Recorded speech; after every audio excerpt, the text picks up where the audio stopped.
Hello friends, नमस्कार, जय जगन्नाथ। चलते आज बनेबा सुजी हलवा। सुजी हलवा बेसिकली आम बोऊ को बहुत पसंद, तो से बोऊ फरमाइश आज सुजी हलवा होता।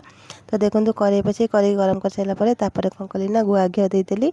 आपड़ चाहिए डालडा घी कि रिफाइन तेल भी करेंगे, कि आम गुआ घी टे भल बास्ना हुए से गुआ घी कराटा भल लगे। तापर जीरा आ तेजपत्र पकई तो भाजिकी कौन कली ना सुजी पकईदेली। सुजी पकई तो भाजे टिके भाजी सारापर आपको जी मिठा आपको भल लगे से हिसाब से चीनीटा पकईदेवे।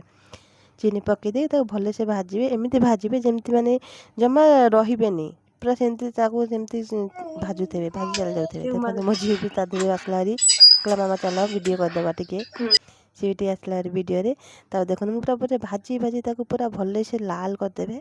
तापर मुझे लुण पकईदेली। लुण पकई स्वाद अनुसार लुण आप बेसी लुण भी पकईबेनी, टिके जस्ट मिठारे टिके कम लुण ही भल लगे, बेसी लुणटा भल लगे मिठारे। तो तापर पानी भल से भाजी देकी तापर पानी देदेवे। पानी दे देकी तापर देखो पूरा केमती हो जाए, पूरा लाल हो जाए। तापर कौन करेंगे ना तादे गुआ घी देदेवे चामचे, आउे पकईदेवे गुजराती गुंड पकई देकी तापर कौन करेंगे ना एमती थाली रे प्लेट रे सर्व करदेवे। देखो केते बड़े दानादार देखा जाउची और टेस्ट भी बहुत भल होता। मो वीडियो देखि आपको थैंक यू, धन्यवाद। तो समस्ते लाइक शेयर सब्सक्राइब निश्चित करेंगे। बाय, देखा गोटे नेक्स्ट वीडियो रे। Tata, bye bye.